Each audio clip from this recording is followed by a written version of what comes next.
அது சரியா 15 வருஷத்துக்கு முன்னாடி ஜூலை 9, 2011 காலை நேரம் மணி ஒரு 8:30 நெருங்கிக்கிட்டு இருந்துச்சு. 43 வயது இருக்கிற சலீம் வெளிநாட்டில் இருந்து ஊருக்கு வந்து 9 நாட்கள் ஆயிருந்த நிலையில தன்னுடைய ஊரை சுற்றி பார்க்கறதுக்காகவும் தனக்கு சொந்தமான பெயின் பட்டறையை பார்க்கறதுக்காகவும் அன்றைய தினம் காலை நேரத்தில் சீக்கிரமாக எழுந்து ரொம்ப பரபரப்பாக தான் ஃபாரின்ல இருந்து வாங்கிட்டு வந்த செண்டெல்லாம் அடிச்சுக்கிட்டு தன்னுடைய ப்ளூ கலர் மாருதி வேகனார் காரை எடுத்துக்கிட்டு சரியா 9:30 மணி வாக்கில் தன்னுடைய வீட்டில் இருந்து புறப்பட்டு அந்த பட்டறையை நோக்கி போயிருந்திருக்காரு. பட்டறைக்கு போன கையோட சலீம் அங்கே இருந்த ஊழியர்கள் கிட்டையும் தான் வந்த வேலையையும் சுறுசுறுப்பாக முடிச்சுட்டு ஒரு அரை மணி நேரத்திலேயே சரியா ஒரு 10 மணிக்கெல்லாம் ரிட்டன் அதே கார்லயே வீட்டுக்கு போயிருந்திருக்காரு. அப்போ வீட்டுக்குள்ள நுழைஞ்சதும் இந்த சலீம் தன்னுடைய மனைவியான சம்சுநாத் கிட்ட, அம்மா எனக்கு இன்னைக்கு ரொம்ப பசிக்குது, சீக்கிரமா சாப்பாடு எடுத்து வை, நான் கை கழுவிட்டு வந்துடுறேன் அப்படின்னு சொல்லிட்டு அவர் தன்னுடைய பெட்ரூமுக்கு போயிட்டு ஒரு 2 நிமிஷத்திலேயே டைனிங் ஹாலுக்கு வந்து பசியோட சாப்பிட ஆரம்பிச்சிட்டாரு. பட் அன்னைக்கு ரொம்ப ருசிச்சு என்னைக்கும் இல்லாத அளவுக்கு ரொம்ப பசியில இருந்ததுனால ஒரு கூடுதலான உணவு தான் அவர் அன்னைக்கு உட்கொண்டிருக்காரு. பட் அதுதான் அவருடைய மனைவி கடைசியா பரிமாறுற சாப்பாடுங்கிறது அன்னைக்கு அவருக்கு தெரியாமலே போயிருந்திருக்கு. சாப்பிட்டு முடிச்ச கையோட சலீம் என்ன நினைச்சாருன்னு தெரியல. உடனடியாக தன்னுடைய கார் சாவியை எடுத்துக்கிட்டு தன்னுடைய மனைவி கிட்ட கூட எங்க போறேன் என்ன பண்ண போறேன் அப்படின்ற எதையுமே தெரிவிக்காம வேகமா 10:30 மணி வாக்கில் தன்னுடைய வீட்டில் இருந்து கிளம்பிடுறாரு. பட் அந்த நேரத்தில் சலீமுடைய மனைவி என்ன நினைக்கிறாங்கன்னா, சரி இப்பதானே வெளிநாட்டில் இருந்து வந்திருக்காரு, யாரையாவது ஃப்ரெண்ட்ஸை பார்க்க போகலாம், அப்படி இல்லைன்னா ஏதாவது ஊரை சுற்றி பார்க்க போகலாம் அப்படின்னு நினைச்சு அவங்க அதை பத்தி பெருசா கண்டுக்காம அவங்களுடைய வேலையை பார்க்க ஆரம்பிச்சிட்டாங்க. ஆனா இன்னொரு பக்கம் இந்த சலீம் தன்னுடைய வேகனார் கார்ல பாட்டு கேட்டபடி ரொம்ப சந்தோஷமா ஒரு முகத்துல ஒரு சின்ன புன்னகையோட எதையோ நோக்கி எதையோ எதிர்பார்த்து ஒரு ஆர்வமா போய்கிட்டு இருக்காரு.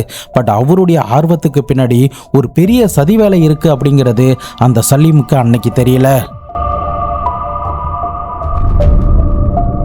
வீட்டில் இருந்து 10:30 கிளம்பி போன சலீம் மதியம் லஞ்சுக்கு சாப்பிட வராரா இல்லையாங்கிறத தெரிஞ்சுக்கிறதுக்காக அவருடைய மனைவி மதியம் 1 மணிக்கு கால் பண்ணி பார்க்குறாங்க. அப்போ சலீமுடைய மொபைல் சுவிட்ச் ஆஃப்னு வந்திருக்கு. அந்த காலத்தில் பார்த்தீங்கன்னா பட்டன் ஃபோன் தான் அதிகமாக யூஸ் பண்ணுவாங்க. பேட்டரியுமே சீக்கிரமாக தீர்ந்து போயிடுங்கிறதுனால சரி ஒரு வேளை அவருடைய மொபைலில் சார்ஜ் இல்லாமல் இருக்கலாம் போல அப்படின்னு நினச்சி இந்த அம்மாவும் அதை பற்றி பெருசாக கண்டுக்காம பசிச்சா அவர் எப்படியும் வெளியில் சாப்பிடுவாரு, அப்படி இல்லைன்னா வீட்டுக்கு வருவார், நம்ம எதுக்கும் சாப்பாடு செஞ்சு வைப்போம், வேணும்னா வந்து சாப்பிட்டுக்கிட்டோம் அப்படின்னு நினச்சி அவங்களுடைய வேலைகளை அன்னைக்கு பார்க்க ஆரம்பிச்சிட்டாங்க.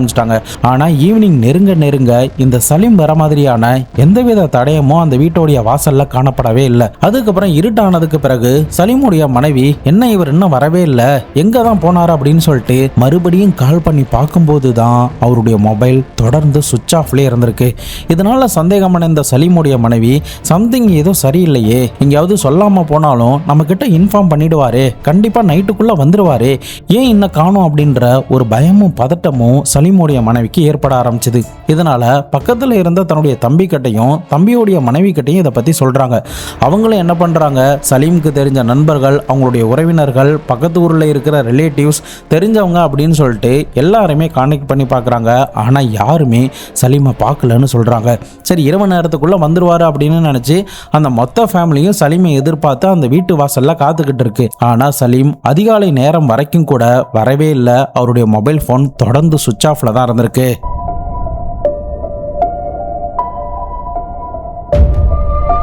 நேரம் ஆக ஆக சலீமுடைய குடும்பத்துக்கு பயமும் பதட்டமும் ஒரு பக்கம் அதிகரிச்சுக்கிட்டே இருக்கு. இந்த நேரத்துல தான் சரியா காலை 10:30 மணி வாக்கில் கேரள மாநிலத்தோடைய திருவனந்தபுரம் மாவட்டத்தில் இருக்கிற வர்க்காலா போலீஸ் ஸ்டேஷன்ல இந்த 43 வயது இருந்த என்ஆர்ஐயான சலீமை காணும் அப்படின்ற ஒரு மிஸ்ஸிங் ரிப்போர்ட்டை அந்த குடும்பத்தார்கள் பதிவு பண்றாங்க. பட் போலீஸுமே அந்த கேஸ் ரெஜிஸ்டர் ஆனதுமே ரொம்ப சீரியஸா எடுத்துக்கொள்ளவும் செய்யறாங்க. சலீமுடைய அங்க அடையாளங்கள் என்ன, அவர் கடைசியா என்ன ட்ரெஸ் போட்டிருந்தாரு, அவர் ஓட்டிட்டு போன கார் என்ன கலரு, அதோடைய ரெஜிஸ்ட்ரேஷன் நம்பர் என்ன, இந்த சலீம் என்னென்ன நகைகள்லாம் போட்டிருந்தாரு, அவர் கையில் வச்சிருந்த மொபைல் நம்பர், மொபைல் ஃபோன் என்ன அப்படின்ற கம்ப்ளீட்டான டேட்டா எல்லாத்தையுமே அந்த குடும்பத்துக்கிட்ட வாங்கிட்டு அன்னைக்கு அந்த குடும்பத்தை அந்த ஸ்டேஷன்ல இருந்து அனுப்பியிருக்காங்க. பட் இந்த கேஸ் நம்முடைய சர்வீஸ்ல மறக்க முடியாத ஒரு கேஸா இருக்க போகுதுங்கிறத அன்னைக்கு வர்க்கலா போலீஸ் ஸ்டேஷன் எதிர்பார்க்கவே இல்லை. 43 வயது இருந்த சலீம் அப்படி எங்க தான் போனாரு, என்னதான் ஆனாரு, அந்த சிரிச்ச முகத்தோட ஒரு புன்னகையோட ஒரு ஆர்வத்தோட யாரை பார்க்கறதுக்காக அன்னைக்கு தன்னுடைய மனைவி கிட்ட கூட சொல்லாம அவர் வீட்டில் இருந்து கிளம்பி போகணும். அப்படி போன சலீமை போலீஸால கண்டுபிடிக்க முடிஞ்சதா இல்லையா? 15 வருஷத்துக்கு முன்னாடி ஒட்டுமொத்த கேரள மக்களையுமே புரட்டி போட்ட ஒரு கொடூரமான திகில் நிறைந்த சம்பவத்தை பத்தி தான் இன்னைக்கான வீடியோல நம்ம தெல்ல தெளிவா பார்க்க போறோம். இந்த கேஸ்ல வரக்கூடிய சம்பவங்கள் நிச்சயம் உங்களுடைய லைஃப்லயும் எங்கேயாவது ஒரு இடத்துல பக்கத்தில் வரும். அதனால் எந்த இடத்துலையுமே ஸ்கிப் பண்ணாமல் தொடர்ந்து பார்த்துக்கிட்டு வாங்க. நான் உங்கள் Babu Shankar. Welcome to Babu Shankar files.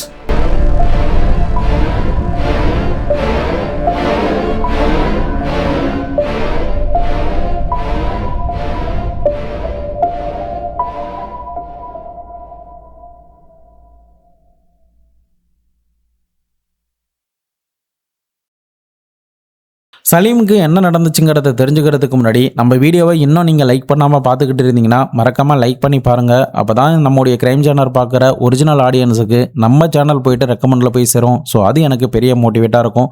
எனக்காக அதை மட்டும் பண்ணிவிடுங்க. சப்ஸ்கிரைப் பண்ணாமல் யாராவது பார்த்துக்கிட்டு இருக்கீங்க, புதுசாக நம்ம சேனலுக்கு இப்போ தான் வந்திருக்கீங்கன்னா சப்ஸ்கிரைப் பண்ணி உங்களுடைய சப்போர்ட்டை கொடுங்க.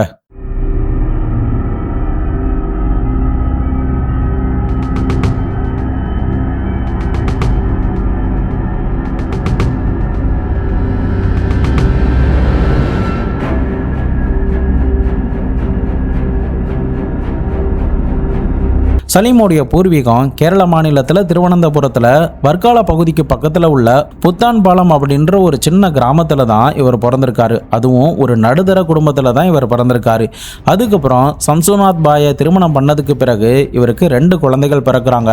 அதுக்கப்புறம் தான் இவருடைய லைஃப்பில் செல்வமும் மகிழ்ச்சியும் ரெட்டிப்பாகவும் செஞ்சிச்சு. அதே சமயம் இவர் ஆரம்பித்த உள்ளூரில் இருக்கிற சின்ன சின்ன பிஸ்னஸ் எல்லாமே அவருக்கு கை கொடுக்க ஆரம்பிச்சுது. பொருளாதார ரீதியாக கஷ்டப்பட்டுக்கிட்டு இருந்த சலீம் அவருடைய அயரா உழைப்புனால ஒரு நல்ல அந்தஸ்துக்கு ஒரு நல்ல வசதி வாய்ப்போட வர ஆரம்பிச்சாரு. அதுக்கப்புறம் இந்த பொருளாதார சூழ்நிலை போதாது அப்படின்னு சொல்லிட்டு இந்த பிசினஸ் எல்லாத்தையுமே ஒரு பக்கம் ஆட்கள் கிட்ட விட்டுட்டு இவர் சவுதிக்கு போயிட்டு அங்க சில ரியல் எஸ்டேட் பிசினஸ் பண்ணதாகவும் சொல்லப்படுது. அதுக்கப்புறம் தன்னுடைய மனைவி குழந்தைகளை பார்க்கறதுக்காக ஜூன் 30, 2011 அன்னைக்கு, அதாவது இவர் காணாம போவதற்கு 9 நாட்களுக்கு முன்னாடி தான் ஊருக்கே வந்திருக்காரு.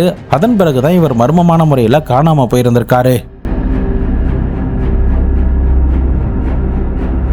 முதற்கட்டமாக போலீஸ் அதிகாரிகள் சலீம் காணாமல் போன அன்னைக்கு என்னென்னலாம் நடந்துச்சு அப்படிங்கிறத அந்த குடும்பத்துக்கிட்ட இருந்து தெரிஞ்சுக்கிட்டதுனால உடனடியாக சலீம் போன அந்த பெயிண்ட் பட்டறைக்கு போயிட்டு அங்கே இருக்கிற ஆட்கள் கிட்ட விசாரணை பண்ண ஆரம்பிச்சாங்க. அதாவது அவர்கள் கூட சலீமுக்கு ஏதாவது சண்டைகள் ஏற்பட்டிருக்குமா, அந்த சண்டையினால யாராவது இந்த சலீமை ஏதாவது கடத்தி வச்சிருக்காங்களா, அப்படி இல்லைன்னா கொலை பண்ணியிருப்பாங்களா அப்படின்ற கண்ணோட்டத்தோட அங்கே விசாரணைகளில் ஈடுபட்டாங்க. பட் அது எதுவுமே இந்த வழக்குக்கான லீடை கொடுக்கவே இல்லை. அதுக்கப்புறம் போலீஸ் என்ன நினைச்சாங்க, ஒருவேளை இவங்களுடைய மனைவி மற்றும் அவங்களுடைய தம்பியே சேர்ந்து இந்த சலீமை எதுக்காவது கொலை பண்ணியிருப்பாங்களா, இன்சூரன்ஸ்க்காகவோ அப்படி இல்லைனா அவர்கிட்ட இருக்கிற பணத்துக்காக இந்த ஃபேமிலியை அவங்கள கொலை பண்ணியிருக்குமா அப்படின்ற சந்தேக பார்வையோட கூட இந்த குடும்பத்தில் இருக்கிற ஆட்கள் கிட்டையுமே அன்னைக்கு அவங்க எங்கெங்கெல்லாம் இருந்தாங்க, எங்கெங்கெல்லாம் போனாங்க, அவங்கள யாரெல்லாம் பார்த்தாங்க அப்படின்ற முதற்கொண்டு கம்ப்ளீட்டாக இந்த மாதிரியும் விசாரணை பண்ணவும் செஞ்சாங்க. பட் அதுவுமே போலீஸுக்கு எந்தவித லீடுமே கொடுக்கவே இல்லை. அதே சமயம் அந்த அம்மா போலீஸ் கிட்ட என்ன சொல்றாங்கன்னா, நான் பார்க்கும்போது காதல் இருந்து போனை கீழே எடுத்த மாதிரி இருந்தது, அவர் யார்கிட்டயோ போன் பேசியிருப்பாருன்னு நினைக்கிறேன், அதுக்கப்புறம் தான் அவர் இங்க வீட்டில் இருந்து கிளம்பி போனாரு அப்படின்ற மாதிரி சொன்னாங்க. ஸோ போலீஸ் ஆஃபீஸர் அவருடைய லாஸ்ட் லொகேஷன் என்ன அப்படிங்கிறத செக் பண்ணி பார்க்கும்போது இவருடைய வீட்டில் இருந்து ஒரு 20 கிலோமீட்டர் தள்ளி இருக்கக்கூடிய புகழத்தோப்பு அப்படின்ற பகுதியை காட்டியிருந்திருக்கு. ஸோ இதனால போலீஸ் ஒருவேளை அங்க இருக்கிற நண்பர்களை பார்க்கறதுக்காக இவர் போயிருக்கலாம், சரக்கு பாட்டி ஏதாவது நடந்திருக்கலாம், அங்க இவர் பிஸியா இருந்திருக்கலாம் அப்படின்ற மாதிரி நினைச்சாங்க. பட் இது ஒரு பக்கம் இருந்தாலும் இந்த சலீம் கடைசியா பேசினது ராஜு என்கின்ற கொல்லம் பகுதியை சேர்ந்த ஒரு ஆள் கிட்ட. ஸோ இந்த ராஜுவை நம்ம விசாரணை பண்ணா ஏதாவது தடயம் கிடைக்கும் அப்படின்னு சொல்லிட்டு இந்த ராஜுக்கு கால் பண்ணி பார்க்குறாங்க. அப்போ மொபைல் ரிங் ஆகுது, ஆனால் ராஜு கிட்ட இருந்து எந்தவித பதிலுமே இல்லை. பட் அதுக்கப்புறம் கொஞ்சம் நேரம் கழிச்சு கால் பண்ணுறாங்க. இப்போ ராஜுவோடைய மொபைல் சுவிட்ச் ஆஃப்னு வந்திருக்கு. ஸோ இதனால போலீஸ் அதிகாரிகள் அவனால் லொக்கேட் பண்ண முடியாததுனால இந்த ராஜுவோடைய அட்ரஸுக்கே நம்ம போயிட்டு நம்ம அவனை பார்க்கலாம் அப்படின்னு நினச்சி அந்த அட்ரஸ் இருக்கக்கூடிய கொல்லம் பகுதிக்கு போய் பார்க்குறாங்க. அங்கே போய் கிருஷ்ணகுமாரோடைய மகனான இந்த ராஜு வந்து யாரு, இந்த ராஜுவோடைய வீடு எங்க இருக்கு அப்படின்னு அந்த சிம் கார்டு வாங்கும்போது கொடுக்கப்பட்ட ஐடி கார்டில் இருந்த அட்ரஸை வச்சு அந்த ஏரியாவில் போயிட்டு விசாரிக்கிறாங்க.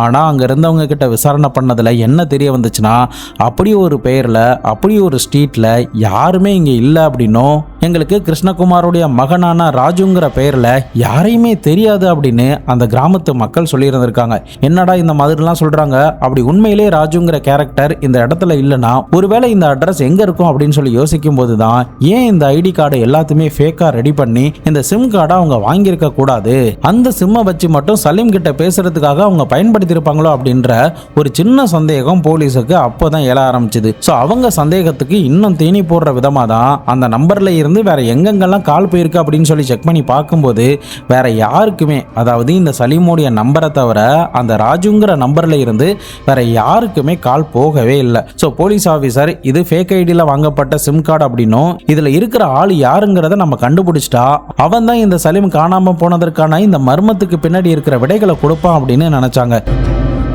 அடுத்த கட்டமாக போலீஸ் அதிகாரிகள் இந்த ராஜுவோடைய மொபைல் சிக்னலும் இந்த சலீமுடைய மொபைல் சிக்னலும் எங்கெங்கெல்லாம் டிராவல் ஆகி போயிருக்கு, ரெண்டு பேரும் ஒரே இடத்துல டிராவல் ஆகிருக்கா அப்படின்ற மாதிரி செக் பண்ணி பார்க்குறாங்க. அப்படி செக் பண்ணி பார்த்ததுல சலீம் சத்தாம்பாறை அப்படின்ற ஒரு பகுதிக்கு வந்ததுக்கு பிறகு அதே ஏரியாவில் இருக்கிற டவரில் இருந்து சிக்னல் போயிருந்திருக்கு. அதுக்கப்புறம் அந்த ரெண்டு நம்பரும் ஒரே இடத்துல டிராவல் ஆகி போய்கிட்டே இருக்கு. அதாவது இந்த சலீமுடைய மொபைல் சிக்னல் கடைசியாக சுவிட்ச் ஆஃப் ஆகிற இடம் வரைக்கும் இந்த ராஜுவோடைய மொபைல் வந்து டிராவல் ஆகி போயிருந்திருக்கு. பட் இந்த ரெண்டு நண்பர் கூட வேற ஏதாவது புதுசான நம்பர் ஏதாவது வந்திருக்கா அப்படிங்கிற மாதிரியும் செக் பண்ணி பார்த்தாங்க.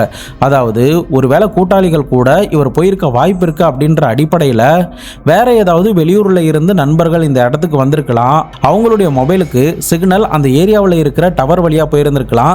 அதை ஃபாலோ பண்ணிக்கிட்டே போனோம்னா கண்டிப்பா அவங்களையும் பிடிக்கிறதுக்கு சான்ஸ் இருக்குன்னு போலீஸ் நினைச்சாங்க. அப்படி செக் பண்ணிக்கிட்டே பார்த்துட்டு வரும்போது உள்ளூர் மக்களுடைய மொபைல் நம்பராக தான் இருந்திருக்கு. பட் ஃபைனலி இந்த ராஜு மற்றும் சலீமுடைய மொபைல் சிக்னல் தான் புதுசா அந்த ஏரியாவுக்கு நுழைஞ்சிருக்கு அப்படிங்கிறதையும் கண்டுபிடிச்சிருக்காங்க. ஸோ ஆக மொத்தம் இந்த சலீம் காணாம போன நேரத்தில் கூட இருந்தது இந்த ராஜு தான். இந்த ராஜுவை நம்ம கண்டுபிடிச்சிட்டா நமக்கான எவிடன்ஸ் எல்லாமே கிடைக்கும் அப்படின்னு நினைக்கிறாங்க. ஆதார் கார்டு வரதுக்கு முன்னாடி பார்த்தீங்கன்னா ஏதாவது உங்கள் சம்மந்தப்பட்ட டாக்குமெண்ட்டை கொடுத்து தான் புது சிம் கார்டே அந்த காலத்தில் வாங்கியிருந்திருப்பாங்க. அதுக்கப்புறம் 2011 பார்த்தா உங்கள் சம்மந்தப்பட்ட ஏதாவது ஐடென்டி கார்டு ப்ளஸ் உங்களுடைய பாஸ்போர்ட் சைஸ் ஃபோட்டோவோட நீங்கள் டாக்குமெண்ட் சப்மிட் பண்ணால் மட்டும்தான் உங்களால் புது சிம் கார்டு வாங்க முடியும் அப்படின்ற மாதிரி ரூல் கொண்டு வரப்பட்டுச்சு. இந்த ரூல் போடப்பட்டதுக்கு பிறகு தான் இந்த ராஜுங்கிறவன் ஒரு ஃபேக் ஐடி கார்டை கிரியேட் பண்ணி தன்னுடைய பாஸ்போர்ட் சைஸ் ஃபோட்டோவையும் கொடுத்து அந்த சிம் கார்டை வாங்கியிருந்திருக்கான். இப்போ இந்த சிம் கார்டு வாங்குறதுக்கு ஒரு பாஸ்போர்ட் சைஸ் போட்டோ கொடுத்துருக்கான்ல, அந்த பாஸ்போர்ட் சைஸ்ல இருக்கிற ஆள் யாருங்கிறத நம்ம கண்டுபிடிச்சிட்டா கண்டிப்பா இது உண்மையான பெயரா இல்லையா, உண்மையான அட்ரஸ் என்ன அப்படின்ற முதற்கொண்டு எல்லாத்தையுமே நம்ம கண்டுபிடிக்கலாம் அப்படின்னு நினைக்கிறாங்க. ஆனா இந்த போட்டோவை சில ஆபீசர் பார்த்ததும் இவனை நம்ம வேற ஏதோ பேர்ல நம்ம விசாரிச்சிருக்கோமே அப்படின்னு உள்ளுணர்வு சொல்லிக்கிட்டே இருக்க ஆரம்பிச்சது. இந்த சந்தேகத்தை போக்குற விதமா போலீஸ் இம்மிடியட்டா சலீமுடைய மனைவி கிட்ட அந்த போட்டோஸ் கிடைச்சதுமே போய் காட்டுறாங்க. அதே சமயம் அவங்களுடைய நண்பர்கள் கிட்டையும் அந்த போட்டோஸை காட்டுறாங்க.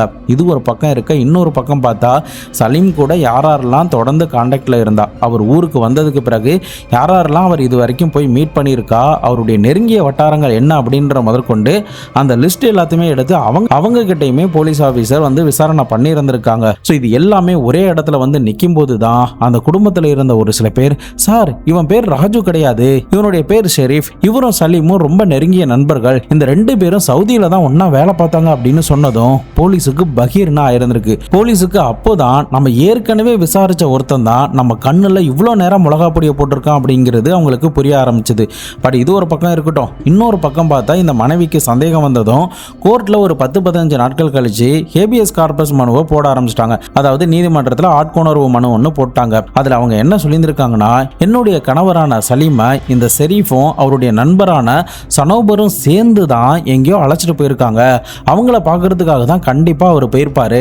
ஸோ அவங்க ரெண்டு பேர்கிட்டையும் விசாரணை பண்ணணும், அதுக்கப்புறம் அந்த ரெண்டு பேரும் என்னுடைய கணவரை கோர்ட்ல ஆஜர் பண்ணணும் அப்படின்ற மாதிரி அவங்களுடைய மனுவில் கொடுத்துருக்காங்க. ஸோ பாதிக்கப்பட்டது இந்த பெண்மணிங்கிறதுனால நீதிமன்றமும் உடனடியாக அதை அக்செப்ட் பண்ணியிருந்திருக்கு. இமிடியேட்டா எஸ்பி பைஜு அப்படின்றவங்களுடைய தலைமையில் ஒரு ஸ்பெஷல் டீமையுமே ஃபார்ம் பண்ணி சலீமை கண்டுபிடிக்கிறதுக்கான ஒரு பெரிய ஆபரேஷனே இந்த டீம் கிட்ட கொடுக்கப்படுது. பட் இதற்கு நடுவில் சலீம் காணாமல் போய் ஒரு 10 நாட்கள் கழிச்சு ஜூலை 19, 2011 அன்னைக்கு இந்த குடும்பத்தார்கள் வந்து சத்தன்பாறை அப்படின்ற பகுதியில் உள்ள ஒரு பள்ளிக்கூடத்தோடைய காம்பவுண்டுக்கு வெளியில சலீமுடைய கார் நிற்கிறதா சில பேர் வந்து அந்த குடும்பத்துக்கு தகவல் கொடுத்துருக்காங்க. ஸோ அதன் அடிப்படையில் அவங்க சம்பவ இடத்துக்கு போயிட்டு அந்த காரை பார்க்கும்போது அது சலீமுடைய காருங்கிறதும் தெரிஞ்சுது. இமிடியேட்டா இந்த கேஸை விசாரணை பண்ற போலீஸ் ஆஃபீஸர் கிட்டையும் தகவல் கொடுக்குறாங்க. போலீஸுமே சம்பவ இடத்துக்கு வந்து ஃபாரன்சிக் ஆஃபீஸர், ஃபிங்கர் பிரிண்ட் எக்ஸ்பர்ட்லாம் வர வச்சு அந்த காரை செக் பண்ணலான்னு போறாங்க. பட் அந்த கார் லாக் பண்ணப்பட்ட நிலையில இருக்கு. அதுக்கப்புறம் எப்படியோ அந்த காரை திறந்து உள்ள பாக்குறாங்க. ஒரு ரத்தமும் ஒரு அசம்பாவிதம் நடந்த மாதிரியோ எந்தவித தடயங்களும் தெரியவே இல்லை. அதே சமயம் ஒரே ஃபிங்கர் பிரிண்ட் தான் ரிப்பீட்டடா அந்த காருக்குள்ள இருந்து கிடைச்சிச்சு. ஸோ போலீஸ் வந்து சலீம் இந்த இடத்துல காரை நிப்பாட்டிட்டு தான் எங்கேயோ கிளம்பி போயிருக்கணும் அப்படின்னு நினைக்க ஆரம்பிச்சாங்க.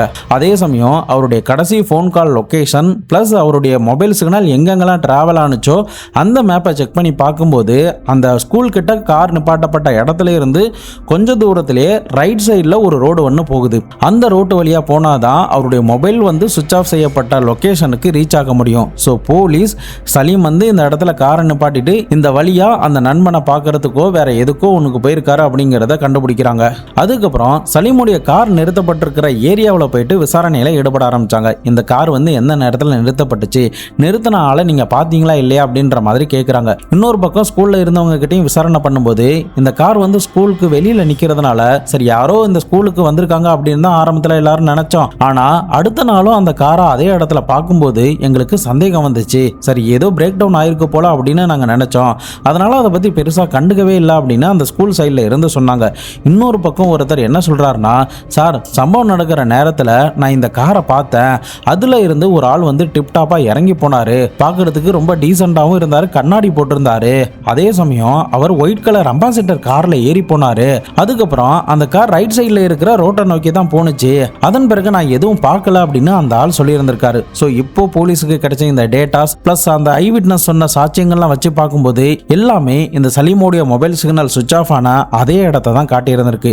இப்போ போலீஸுக்கு சந்தேக லிஸ்ட்ல இருக்கிற அந்த சலீமுடைய நண்பனான ஷெரீஃபை எஸ்பி ஆபீஸுக்கு கூப்பிட்டு விசாரணை பண்றாங்க. இன்னொரு பக்கம் அந்த சனோபர் எங்கங்கிறத செக் பண்ணி பார்க்கும்போது அவன் சவுதி அரேபியாவுக்கு வேலை வந்துட்டு அப்படின்னு சொல்லி கிளம்பி போயிட்டதா தெரிய வருது. பட் இருந்தாலும் போலீஸ் அதிகாரிகள் ஷெரீஃப் கிட்ட ராஜு உனக்கு தெரியுமா, உன்னுடைய நண்பன் ராஜு இப்ப எங்க இருக்கான் அப்படின்ற மாதிரி கேட்கறாங்க. அப்போ அந்த ஷெரீஃப் என்ன சொல்றானா, சார் அப்படி ஒரு ஃப்ரெண்டே எனக்கு கிடையாது, எதுக்காக இப்படிலாம் என்கிட்ட கேள்வி கேட்குறீங்க அப்படின்னு சொல்றாங்க. போலீஸ் ஆபீசர் இமிடியேட்டா ராஜுங்கிற நண்பன் உனக்கு இல்லைன்னா அப்புறம் எதுக்கு ராஜுங்கிற பேர்ல ஒரு சிம் ஒன்று நீ வாங்கின அப்படின்னு சொல்லி கேட்கும்போது அவனுடைய முகம் அப்போதான் சவக்க ஆரம்பிச்சது. இதை நோட் பண்ண போலீஸ் ஆபீசர் அவன் பொய் சொல்றான், பதட்டமாகறான் அப்படிங்கிறதுமே கண்டுபிடிக்கிறாங்க. அதே சமயம் அவங்களுக்கு கிடைச்ச அந்த ஃபேக் ஐடி கார்டு பிளஸ் அவன் கொடுத்த அந்த பாஸ்போர்ட் சைஸ் அதாவது சிம் வாங்குறதுக்கு கொடுத்தான்ல அந்த டாக்குமெண்ட் அது எல்லாத்தையுமே அவன் முன்னாடி காட்டும் போது தான் மொத்தமா உடஞ்சி போய் அன்னைக்கு என்ன நடந்துச்சு, சலீமுக்கும் இவனுக்கும் என்ன பிரச்சனை, சலீம் தற்போதைக்கு எங்க இருக்காரு அப்படின்ற முதற்கொண்டு எல்லாத்தையுமே டீட்டெயிலா ஒன்று விடாம சொல்லவும் செஞ்சான்.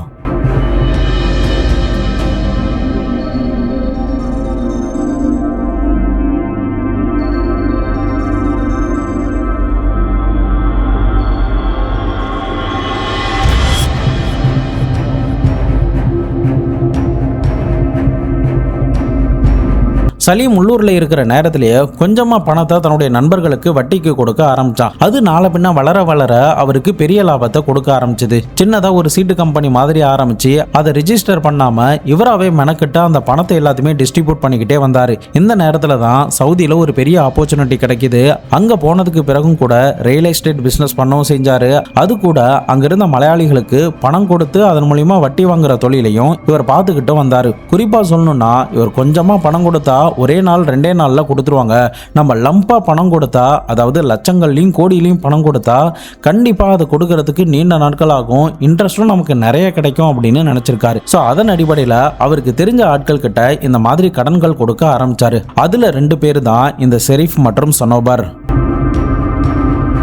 இந்த ஷெரீஃபும் சனோபரும் இந்த சலீம் கிட்ட ரொம்ப க்ளோஸ் ஃப்ரெண்டுங்கிறதுனால அவர்கிட்டயே ஒரு கம்மியான வட்டிக்கு பணத்தை வாங்கி இவங்க 2 பேரும் அந்த காசை அதிக வட்டிக்கு வேற ஆட்கள் கிட்ட கொடுப்பாங்களாம். பட் அந்த பணத்துல அவங்களுக்கு லாபம் வந்தாலும் பல நாட்கள் வரைக்கும் சலீமுடைய பணத்தை இவங்க திருப்பி கொடுக்கவே இல்லை.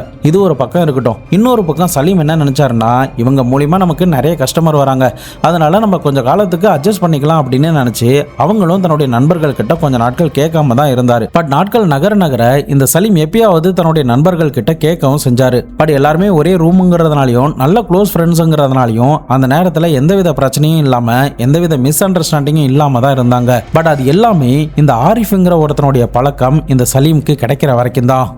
ஆரிஃபுக்கு ஒரு நாள் பணம் தேவைப்படுது அப்படின்னு இந்த ஷெரீப் தான் இந்த ஆரிஃபை சலீம் கிட்ட இன்ட்ரோ பண்ணி வைக்கிறான். அப்போ இந்த ஆரிஃபுக்கு தேவைப்படுற பணம் எல்லாமே இந்த சலீம் கொடுக்குறாரு. பிளஸ் அக்ரிமெண்ட்ல இந்த பணத்தை ஒருவேளை உன்னால கொடுக்க முடியலன்னா உன்னுடைய நிலத்தை நான் எழுதி வாங்கிப்பேன் அப்படின்ற மாதிரி போடப்பட்டிருந்திருக்கு.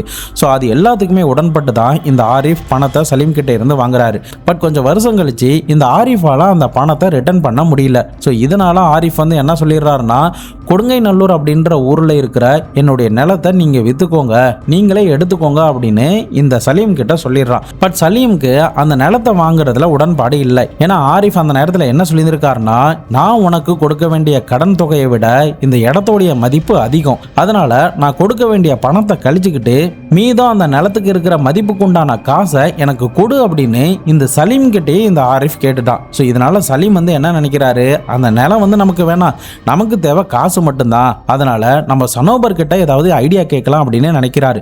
இதனால அவருடைய நண்பரான சனோபர் கிட்ட இதை பத்தி சொல்லும்போது, நான் வந்து உனக்கு வித்து தரேன் அப்படின்ற மாதிரி சொல்லிடுறான். ஸோ அதன் அடிப்படையில் அந்த நிலத்தை வித்தா அதன் மூலியமா வர காசை வச்சு பார்க்கும்போது இந்த ஆரிஃபுக்கு 18 லட்சம் ரூபாய் இந்த சலீம் தான் கொடுக்குற மாதிரி இருந்துச்சு. ஸோ அந்த 18 லட்சம் ரூபாயை சனோபர் கிட்ட கொடுத்து, நீ இதை வந்து ஆரிஃப்ட கொடுத்துரு, ஆனா எனக்கு அந்த நிலத்தை எப்படியாவது வித்து அந்த காசு எல்லாத்தையுமே என்கிட்ட கொடுத்துரு அப்படின்ற ஒரு பொறுப்பை தன்னுடைய நண்பனான தான் ஏற்கனவே கடன் கொடுத்து ஒரு நம்பிக்கையான ஒரு ஆளா இருக்கிற இந்த சனோபர் கிட்ட தான் இந்த பொறுப்பை ஒப்படைச்சிருந்திருக்காரு. அதுக்கப்புறம் இந்த ஆரிஃப் என்ன பண்றாருன்னா, சலீம் கொடுத்த அந்த 18 லட்சம் ரூபாயை ஆரிஃபுக்கு கொடுத்திருக்காரு. ஆரிஃபோடைய லேண்டையுமே வித்து ஒரு பெரிய பல்கான அமௌண்ட்டையுமே வாங்கி இருந்திருக்காரு. பட் அந்த பணத்தை இந்த சலீமுக்கு கொடுக்கறதுக்கு மனசே வரல. இந்த காசை நம்ம ஏன் கொடுக்கணும், சலீம் வந்து இல்லைன்னா இந்த காசும் நமக்கு தான், நாமளும் நிறைய கடன் கொடுக்க வேண்டியது இருக்கு, அது எல்லாத்தையுமே நம்ம கொடுக்காம இருக்கணும்னா இந்த சலீமை ஏதாவது பண்ணணும், சலீமால எப்படி நம்ம கிட்ட காசு கேட்காம இருக்க முடியும், அவன் கண்டிப்பா கேட்டு தானே ஆவான் அப்படின்ற மாதிரி ஒரு டிஸ்கஷன் தன்னுடைய நண்பனான ஷெரீப் கிட்ட போக ஆரம்பிச்சது. இப்போ ஷெரீப் கிட்டையும் சனோபர் கிட்டையும் சலீம் வந்து காசு கேட்க ஆரம்பிச்சுக்கிட்டே இருக்காரு. அதுவும் தொடர்ந்து கேட்டுக்கிட்டே இருந்திருக்காரு. இதனால அவங்களுக்கு ஒரு கட்டத்தில் எரிச்சல் அடையவும் செஞ்சுச்சு.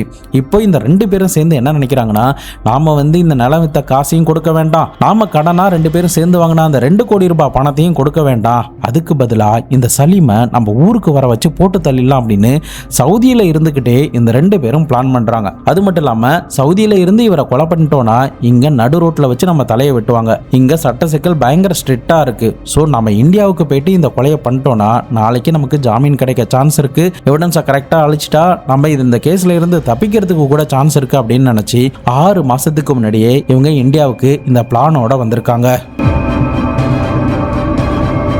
அதுக்கப்புறம் இந்த 2 பேரும் என்ன நினைக்கிறாங்கன்னா, சலீமை எப்படியாவது இங்க வர வைக்கணும், அதுக்கு நம்ம என்ன பண்ணலாம் அப்படின்னு யோசிக்கிறாங்க. அப்போ இந்த ஷெரீஃபுக்கு என்ன தோணுதுன்னா, இந்த சலீம் வந்து என் கூட சரக்கடிப்பான், ஸோ இதனால நான் எப்போ கூப்பிட்டாலும் அவன் நம்பிக்கை வருவதுக்கு உண்டான சான்சஸ் நிறைய இருக்கு, அதே சமயம் அவன் பெண்கள் விஷயத்துல வீக்குங்கிறதுனால அவனுக்கு அந்த சபலத்தை இன்டியூஸ் பண்ணி அவனை நம்ம ஏன் இந்தியாவுக்கு வர வைக்க கூடாது அப்படின்னு ஒரு பயங்கரமான சதி வேலையில இந்த 2 பேரும் ஈடுபட ஆரம்பிச்சாங்க.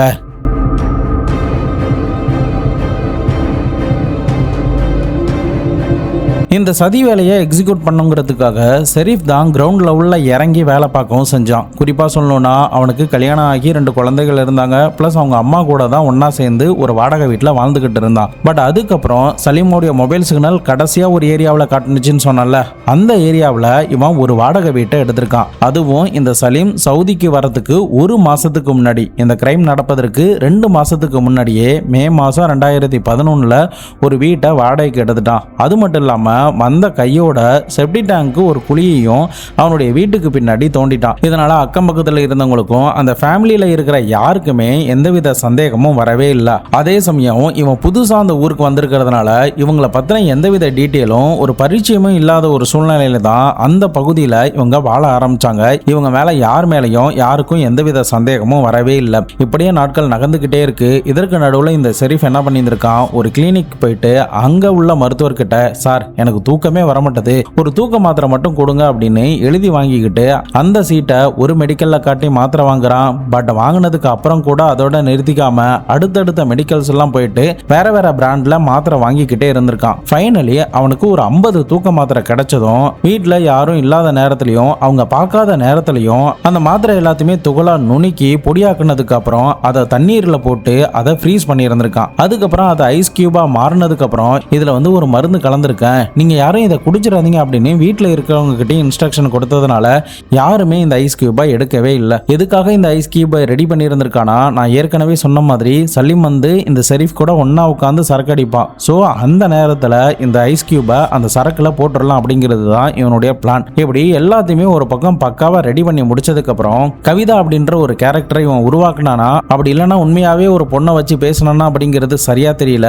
பட் அந்த கவிதாங்கிற கேரக்டரை பயன்படுத்தி இவன் தன்னுடைய நண்பனான சலீம் கிட்ட என்ன சொல்றானா, டேய் நான் இந்த மாதிரி புதுசா ஒரு வீட்டை வாடகைக்கு எடுத்திருக்கேன், நீ அங்க வந்தினா உனக்கு வந்து இந்த கவிதாங்கிற பொண்ணு வந்து கிடைப்பா, நான் உனக்கு தேவையான எல்லாத்தையுமே ரெடி பண்ணி வைக்கிறேன், அவளுமே உன் மேல ஆசையா இருக்கா அப்படின்ற மாதிரி அவருடைய சபலத்தை இன்டியூஸ் பண்ண ஆரம்பிச்சிட்டான். பட் இந்த சலீமே பெண்கள் விஷயத்துல கொஞ்சம் வீக்குங்கிறத தெரிஞ்சுக்கிட்ட இந்த நண்பன் இந்த காயை ரொம்ப தந்திரமா நகர்த்தவும் செஞ்சான். ஃபைனலி இந்த சலீமுமே சவுதியில இருந்துகிட்டு இந்த கவிதாவை பார்க்கலாம், கவிதா கூட பிசிக்கல் கான்டாக்ட் வச்சுக்கலாம் அப்படின்னு சந்தோஷத்தோட தான் ஜூன் 30, 2011 அன்னைக்கு, அதாவது காணாம போறதுக்கு 9 நாட்களுக்கு முன்னாடி கேரளாவுக்கு வந்திருக்காரு. அதன் பிறகுதான் ஜூலை 9ஆம் தேதி 10:30 மணி வாகல இவன் ஃபேக்கா ஐடி கார்டெல்லாம் தயாரிச்சு அதன் மூலியமா வாங்கப்பட்ட சிம் கார்டை எடுத்து ஒரு புது மொபைல் போன்ல போட்டு அந்த நம்பர்ல இருந்து இந்த சலீமுக்கு கான்டாக்ட் பண்ணியிருந்திருக்கான். அதுவும் காலை 10 மணி வாகல கான்டாக்ட் பண்ணியிருந்திருக்கான். அந்த நேரத்துல தான் சலீம் வந்து பெயின் பட்டறைக்கு போயிட்டு மனைவியை சாப்பாடு போட சொல்லி சாப்பிட்டுக்கிட்டு இருந்தாருன்னு சொன்னார்ல, அப்ப சாப்பிட்டு முடிச்ச கையோட தான் அந்த போன் காலே வந்திருக்கு. இந்த போன் கால் வந்ததுமே சலீம் வந்து இமிடியேட்டா தன்னுடைய மனைவி கிட்ட கூட சொல்லாம நேரடியா இவனை பாக்குறதுக்காக கிளம்பி போயிருக்காங்க. அதுக்கப்புறம் ஸ்கூலோடைய காம்பவுண்டுக்கு பக்கத்துல அவனுடைய காரை நிப்பாட்டி இருந்திருக்காரு. அதுக்கப்புறம் ஷெரீஃப் எடுத்துட்டு வந்த அம்பாசடர் கார்ல ஏறி இவங்க எல்லாரும் ஷெரீஃபோடைய வீட்டுக்கு போயிட்டாங்க. பட் ஷெரீஃப் அந்த நேரத்துல இன்னொரு ஸ்மார்ட்டான விஷயம் என்ன பண்ணானா, இந்த சம்பவம் நடப்பதற்குண்டான தேதியை குறிச்சதுக்கு பிறகு தன்னுடைய அம்மா, தன்னுடைய மனைவி, தன்னுடைய 2 குழந்தைகளையும் ஊர்ல இருக்கிற உறவினர்களுடைய வீட்டுக்கு அனுப்பி வச்சிருந்திருக்காரு. இப்போ அந்த வீட்டுல யாரும் இல்ல, அக்கம் பக்கத்துல இருந்தவங்களும் இவங்களுக்கு பரிச்சயம் கிடையாது. இதனால இந்த வீட்டுக்கு யார் வந்துட்டு போனாலும் யாருக்கும் எந்த பிரச்சனையும் இல்லை. ஸோ அன்னைக்கு சலீமையும் அந்த வீட்டுக்கு அழைச்சிட்டு வந்ததுக்கு பிறகு சலீமுக்கு கூலிங்கா பீர் பிடிக்குங்கிறதுனால அந்த வெயில்ல அவருக்கு கொடுத்திருந்திருக்காரு. அப்போ அந்த பீரோடைய மூடியை திறந்ததுக்கு அப்புறம் அதுல இருந்து கொஞ்சம் பீரை கம்மி பண்ணிட்டு இவர் ஏற்கனவே ரெடி பண்ணி வச்சிருக்கிற ஐஸ் கியூபையுமே அதுக்குள்ள போட்டு இருந்திருக்காரு. இப்படி அந்த தூக்க மாத்திரை கலக்கப்பட்ட அந்த பீரை குடிச்சதுக்கு அப்புறம் சலீம் மயக்கம் அடைஞ்சு இருந்திருக்காரு. அதுக்கப்புறம் தான் இந்த சனோபரும் ஷெரீஃபும் ஏற்கனவே தீட்டி வச்சிருக்கிற அந்த பட்டாக்கத்தியை எடுத்து கொடூரமான முறையில் அவருடைய தலையில அடிக்க ஆரம்பிச்சிட்டாங்க. ஃபைனலி இந்த சலீமை கொலை பண்ணி முடிச்சதுக்கு அப்புறம் அவரை தரன்னு இழுத்துட்டு பாத்ரூமுக்கு போறாங்க. அதன் பிறகு இந்த ஷெரீஃப் 65 மாதிரி துண்டு துண்டா வெட்டி இருந்திருக்கான். அப்படி துண்டு துண்டா வெட்டினது மட்டும் இல்லாம 9 கேரி பேக்ல இவன் சவுதியில இருந்து வரும்போது கனமான ஒரு கேரி பேக் வந்து எடுத்துட்டு வந்திருக்கான். அந்த கேரி பேக்ல வெட்டப்பட்ட சலீமுடைய சடலத்தையும் பேக் பண்ணி இருந்திருக்கான். இது எல்லாமே அவனும் போதையில இருக்கிறப்ப தான் செஞ்சதா சொல்லப்படுது. அதுக்கப்புறம் சலீமுடைய திங்ஸ், அவனுடைய உடைமைகள் எல்லாத்தையும் மீதம் இருக்கிற 7 கவர்ல கட்டி முடிச்சதுக்கு அப்புறம் ஏற்கனவே அவன் தோண்டி வச்சிருக்கிற செப்டி டேங்குள்ள போட்டு அது மேலெல்லாம் மண்ணெல்லாம் மூடி பொருட்கள்லாம் அந்த மேல அடுக்கி வாட வராத அளவுக்கு பர்ஃபெக்டா அந்த கிரைமை பண்ணி முடிக்கிறான். இதுல ஒரு ஷாக்கிங்கான விஷயம் என்னன்னா, இது எல்லாமே பட்ட பகல்ல நடக்குது. பக்கத்துல இருக்கிற யாருக்கும் எந்தவித சந்தேகமும் வரவே இல்லை. அந்த அளவுக்கு பர்ஃபெக்டா இந்த கிரைமை இவன் பண்ணி முடிச்சிருக்கான். அதுக்கப்புறம் இதுக்கு மேல நம்ம இங்க இருந்தா மாட்டிப்போம் அப்படின்னு சொல்லிட்டு சலீம் வந்து இன்னும் சவுதியில தான் இருக்காரு, இவருடைய சொத்துக்களை நிர்வகிக்கிற பொறுப்பும் அதை விற்கிறதுக்கு உண்டான பவரும் எங்க கிட்ட தான் இருக்கு அப்படின்ற மாதிரி ஒரு ஃபேக் டாக்குமெண்ட்டை இந்த 2 பேரும் ரெடி பண்ணி சலீமுக்கு சொந்தமான சில நிலங்களை விற்கிறதுக்கு முயற்சி பண்ணதாகவும் அதன் மூலியமா பண மோசடியில ஈடுபட்டதாகவும் சொல்லப்படுது. அதே சமயம் இந்த சனோபருக்கு அங்க இருக்க பயம் அதிகரிச்சுக்கிட்டே போகுது. எங்க நம்மள வந்து போலீஸ் பிடிச்சிருவாங்களோ அப்படின்ற பயத்தோடயே இவன் இமிடியேட்டா சவுதிக்கு டிக்கெட் போட்டு ஏதோ வேலை இருக்குன்னு சொல்லிட்டு அவன் வேலை பார்க்குற இடத்துக்கு போயிட்டு டியூட்டியில ஜாயின் பண்ணிட்டான். பட் இன்னொரு பக்கம் ஷெரீஃப் எதுவுமே தெரியாத மாதிரி பக்காவா அந்த வீட்டை கம்ப்ளீட்டா பாத்ரூம் எல்லாத்தையுமே கிளீன் பண்ணிட்டான். இன்னொரு பக்கம் அவனுடைய குடும்பத்தார்களும் வந்தாங்க. போலீஸ் சந்தேகத்தின் அடிப்படையில் இவன் சலீமுடைய நண்பனுங்கிறதுனால அவங்களையுமே விசாரணை பண்ணாங்க. பட் ஃபைனலி அவன் சிம்மு வாங்குறதுக்காக கொடுத்த அந்த ஃபேக் ஐடி கார்டில் இருந்த பாஸ்போர்ட் சைஸ் ஃபோட்டோவை வச்சு தான் இவனை போலீஸ் அதிகாரிகள் பிடிச்சதும் இந்த டீட்டெயில்ஸ் எல்லாமே வெளி உலகத்துக்கு தெரிய வந்துச்சு. அதுக்கப்புறம் போலீஸ் அதிகாரிகள் அவன் சொன்ன இடத்துக்கு அழைச்சிட்டு போறாங்க. அங்க அந்த ஏரியாவுடைய தாசில்தார், மாவட்டத்துடைய மேஜிஸ்ட்ரேட் முன்னாடி அந்த இடம் தோண்டப்படுது. அவன் சொன்ன மாதிரியே அங்க இருந்து 16 கேரி பேக்கை மீட்டெடுக்கிறாங்க. அதுல 9 கேரி பேக்ல அந்த மனித மாமிசம் இருந்திருக்கு. மீதம் இருக்கிற 7 கவர்ல சலீமுக்கு சொந்தமான வாட்சி, கை கடிகாரம், அவருடைய ட்ரெஸ், அவர் அணிந்திருந்த நகைகள் பிளஸ் கார் கீ முதற்கொண்டு எல்லாமே அதில் இருந்திருக்கு. ஃபைனலி போலீஸ் அதிகாரிகள் இது எல்லாத்தையுமே ரெக்கவர் பண்ணதுக்கு பிறகு இறந்து போனது சலீம் தான் அப்படிங்கிறத உறுதிப்படுத்துறதுக்கு அந்த குழியில இருந்து தோண்டி எடுக்கப்பட்டிருந்த அந்த சலீமுடைய உடைமைகளை சலீமுடைய மனைவி கிட்ட காட்டியிருக்காங்க. அவங்க அதை பார்த்துட்டு இது என்னுடைய கணவருடையது தான் அப்படின்னு கண்ணீரோட சாட்சியமும் சொல்றாங்க. அதுக்கப்புறம் போலீஸ் அதிகாரிகள் ஃபாரன்சிக் டீமை சம்பவ இடத்துக்கு வர வச்சு கம்ப்ளீட்டாக செக் பண்ணி பார்த்துருக்காங்க. வெட்டப்பட்டதாக சொல்லப்பட்ட அந்த பாத்ரூமில் போயிட்டு செக் பண்ணி பார்த்ததுல அவன் பயங்கரமாக பாத்ரூம்லாம் க்ளீன் பண்ணியிருக்கான். பட் அந்த 2 டைலுக்கு இடையில ஒரு கேப் ஒன்று இருக்குல்ல, அந்த கேப்பில் போய் இந்த ரத்த துகள்கள் வந்து ஒட்டி இருந்திருக்கு. அதை ஸ்மார்ட்டாக ஃபாரன்சிக் ஆஃபீஸர் எடுத்திருக்காங்க. அது மட்டும் இல்லாமல் அந்த பாத்ரூமோடைய டோருக்கு இடுக்கில் பார்த்தா ரத்த துகள்களையும் போலீஸ் அதிகாரிகள் மீட்டெடுக்கிறாங்க. ஃபைனலி அதை எல்லாத்தையுமே லேபுக்கு அனுப்பி டிஎன்ஏ டெஸ்ட் பண்ணி பார்க்கும்போது அது சலீம் கூட பர்ஃபெக்ட் மேட்ச் ஆகவும் செய்யுது. அதே சமயம் ஃபாரினுக்கு தப்பிச்சு போன இந்த சனோபர் அப்படின்றவனையும் பிடிக்கிறதுக்காக போலீஸ் அதிகாரிகள் சில ஸ்மார்ட்டான விஷயத்த பண்ண ஆரம்பிச்சாங்க. அது என்னன்னா, இந்த குடும்பத்தார்கள் கிட்ட ஒருவேளை அவன் வந்து இந்தியாவுக்கு ரிட்டர்ன் ஆகலன்னா கண்டிப்பா நாங்க வந்து சவுதி போலீஸ் கிட்ட இதை சொல்லி இந்த விஷயத்தை பெருசாக்கி உலகம் முழுக்க தேடப்படுற குற்றவாளியோடைய பட்டியலில் அவனை சேர்த்துருவோம். அதுக்கப்புறம் அவனால எங்கேயுமே வெளிநாடு போக முடியாது, கண்டிப்பா எங்க போனாலும் அவன் மாட்டிப்பான், சவுதியில சிறை தண்டனை ரொம்ப கொடுமையா இருக்கும் அப்படின்னு பயமுறுத்த ஆரம்பிச்சதுக்கு அப்புறம் இந்த குடும்பத்தார்கள் மொத்தமா பயந்து போய் அந்த சனோபரை எப்படியாவது இந்தியாவுக்கு வந்துரு அப்படின்னு சொல்றாங்க. அதுக்கப்புறம் செப்டம்பர் மாதம் 2011 அவன் இந்தியாவுக்கு வந்திருக்கான். அவனை கைது பண்ணி கஸ்டடியில் எடுத்து விசாரணை பண்றாங்க. இந்த ஷெரீஃப் சொன்ன எல்லா ஸ்டேட்மெண்ட்டும் அவனும் அப்படியே சொல்லி இருந்திருக்கான். ஃபைனலி இந்த 2 பேருக்கும் எதிராக இருக்கிற சர்க்கம்டென்ஷியல் எவிடன்ஸ், சயின்டிஃபிக் எவிடன்ஸ் பிளஸ் நேரில் கண்ட சாட்சி அப்படின்னு எல்லாத்தையுமே ரெடி பண்ணி கோர்ட்ல சார்ஜ் ஷீட்டும் ஃபைல் பண்றாங்க. ஷெரீஃப் தான் சலீமுடைய வழக்குல சதி திட்டம் தீட்டினது, அதை எக்ஸிக்யூட் பண்ணது, அவருடைய உடம்ப கொடூரமான முறையில் துண்டு துண்டா வெட்டினது முதற்கொண்டு ஒரு அரக்கத்தனமான செயல் அவன் ஈடுபட்டிருக்கிறதுனால அவனுக்கு நீதிமன்றம் மரண தண்டனை விதிக்குது. அவனுக்கு உடந்தையா இருந்த இந்த சனோபருக்கு ஆயுள் தண்டனையும் கொடுக்குது. பட் நாளை பின்னா அந்த கேஸ் வந்து மேல்முறையீடுக்கு போகுது. அப்போ பார்த்தா இது அரிதினும் அரிதான வழக்குன்னு சொல்ற அளவுக்கு இல்லை. அதனால இவங்களுக்கு கொடுக்கப்பட்ட மரண தண்டனை செல்லுபடியாகாது அப்படின்னு சொல்லி ஆயுள் தண்டனையா உயர்நீதிமன்றம் அப்போதைக்கு மாத்திருக்கு. தற்போதைக்கு இவங்க 2 பேரும் ஜெயிலில் தான் கம்பி எண்ணிக்கிட்டு இருக்காங்க. யோசிச்சு பாருங்க, ஒரு ஆள்கிட்ட இருந்து வாங்கின அந்த காசை கொடுக்கறதுக்கு 6 மாதம் பக்காவா பிளான் பண்ணி செப்டி டேங்க் தோண்டி புது வீட்டுக்கு மாறி இந்தியாவுக்கு வந்து தூக்க மாத்திரைலாம் வாங்கி ஃபேக்கா ஐடி கார்டெலாம் உருவாக்கி சிம்லாம் வாங்கி அவன் பிளான் பண்ணபடியே அந்த வீட்டுக்கே வர வச்சு போட்டு தள்ளியிருக்கானா, எந்த அளவுக்கு இவன் ப்ரீ பிளான்டா ரொம்ப டீப்பாக போய் யோசிச்சு பண்ணியிருப்பான்னு நினச்சி பாருங்க. வாங்கின கடனை திருப்பி கொடுக்கறதுக்கு பதிலாக அந்த ஆளையே போட்டு தள்ளிட்டா நம்ம நிம்மதியாக வாழலாம் அப்படின்னு நினச்ச அந்த தவறான எண்ணம் தான் இன்னைக்கு இந்த ஷெரீஃபையும் சனோபரையும் ஜெயிலில் கம்பி எண்ணெய் வச்சிருக்கு. பணமும் பேராசையும் ஒரு மனிதனை எந்த அளவுக்கு எக்ஸ்ட்ரீமாக போய் கொல்ல வைக்குது, அவனுடைய பலவீனத்தை பயன்படுத்திக்க வைக்குது அப்படிங்கிறத நிச்சயம் இந்த சம்பவத்தின் மூலமா நம்மளால தெரிஞ்சுக்க முடியும். பண விஷயத்தை பொறுத்த வரைக்கும் நேத்திக்கா இருக்கட்டும், இன்னைக்கா இருக்கட்டும், நாளைக்கா இருக்கட்டும், எதிர்காலத்திலேயா இருக்கட்டும், என்னைக்கா இருந்தாலும் பணத்தை ஒரு ஆள்கிட்ட கொடுத்து அது சரியானபடி ரிட்டர்ன் வரலனா ஒன்று அந்த பணம் வந்து நமக்கு லாஸ் ஆகும், அப்படி இல்லைனா அந்த ரிலேஷன்ஷிப்பும் அந்த ஃப்ரெண்ட்ஷிப்பும் பிரேக் ஆகும். பணம் அன்பையும் உறவையும் என்னைக்கா இருந்தாலும் முறிச்சிரும். பண விஷயத்தில் கரெக்டாக இல்லைனா நம்முடைய மனசை எப்படி வேணாலும் அதை மாற்றிடும். அதனால முடிஞ்ச அளவுக்கு நீங்களும் யாருக்கிட்டையாவது கடன் வாங்கினா கரெக்டாக சரியான நேரத்துக்கு கொடுக்க பாருங்க. அப்படி உங்களால் கொடுக்க முடியலனாலும் கடன் கொடுத்த ஆளை மதித்து இந்த மாதிரி கொஞ்சம் அட்ஜஸ்ட் பண்ணிக்கோங்க அப்படின்னு ரெக்வஸ்ட் பண்ணி கேட்டுக்கிட்டாலே அவங்க ஓரளவுக்கு மனம் இறங்கி போகிறதுக்கு சான்சஸ் இருக்குது. பட் அதை விட்டுட்டு கால் பண்ணால் எடுக்காமல் இருக்கிறது, அவங்கள அவாய்ட் பண்ணுறது, அவங்கள ஏமாற்றணும்னு நினைக்கிறது, பட் இது எல்லாத்துக்கும் ஒரு படி மேலே போய் அவங்கள கொலை பண்ணால் எல்லாம் சரியாகிடும் அப்படின்னு நினச்சா கண்டிப்பாக அது உங்களை பெரிய சிக்கலில் தான் போய் கோத்துவிடும். எல்லா ஆண்களுக்குள்ளேயும் இந்த சபலங்கிற விஷயம் வந்து இருக்கும் தான். பட் அந்த நேரத்தில் நம்ம எந்த அளவுக்கு சுய கட்டுப்பாட்டோட மனசை கட்டுப்படுத்திக்கிட்டு எல்லாம் மீறாமல் இது தப்பா ரைட்டா அப்படிங்கிறத யோசிக்க நம்ம ஆரம்பிச்சிட்டாலே இந்த மாதிரியான ஆபத்தில் நம்ம போய் சிக்கிக்க மாட்டோம். பட் சலீம் இந்த கேஸில் பார்த்தா தன்னுடைய நண்பர்கள்னு முழுசாக நம்பி அந்த சபலத்தோடைய ஆசையினாலையும் புதுசாக ஒரு பொண்ணை அனுபவிக்க போகிறான் அப்படின்னு நினச்சி ஏற்கனவே கல்யாணமான இந்த சலீம் தன்னுடைய வாழ்க்கையில் எடுத்த அந்த தவறான முடிவுனால கடைசியில் அவருடைய உயிரை தேவையில்லாமல் அந்த பன்றிகளுக்கு கொடுக்க வேண்டிய ஒரு சூழ்நிலைக்கு உள்ளாகிட்டாரு. ஸோ ஒரு மனுஷன் பணத்துக்காகவும் பேராசைக்காகவும் எவனை எந்த நேரத்தில் வேணாலும் கொலை பண்ணுவான், எவன் தாலியை வேணாலும் அறுப்பான் அப்படிங்கிறதுக்கான ஒரு சின்ன எக்ஸாம்பிள் தான் இந்த ஷெரீஃபும் சனோபரும் பண்ண செயல். நீங்கள் இந்த சம்பவத்தை பற்றி என்ன நினைக்கிறீங்க? இதை பற்றி உங்களுடைய கருத்துக்கள் என்ன அப்படிங்கிறத மறக்காம கமெண்ட் பாக்ஸில் சொல்லுங்கள். பணத்தால் இதே மாதிரி நீங்கள் யாருக்கிட்டையாவது பாதிக்கப்பட்டிருந்தாலும் சரி, பணம் உங்களுடைய லைஃப்பில் என்ன மாதிரியான விஷயத்தெல்லாம் மாற்றிருக்கு அப்படிங்கிறதையும் மறக்காம கமெண்ட் பாக்ஸில் சொல்லுங்கள். வேறு ஏதாவது கேஸ் பற்றி பேசணும்னு நினச்சிங்கன்னா நம்முடைய கமெண்ட் பாக்ஸ்லேயும் இன்ஸ்டாகிராம்லேயும் வந்து டிஎம் பண்ணுங்கள். கண்டிப்பாக அந்த கேஸை பேசுகிறதுக்கு நான் முயற்சி பண்ணுறேன். நாளை மறுநாள் வேற ஒரு கிரைம் கேஸோட வேற ஒரு வீடியோவில் உங்களை வந்து சந்திக்கிறேன். அது வரைக்கும் உங்களிடமிருந்து விடைபெறுவது உங்கள் பாபு சங்கர்.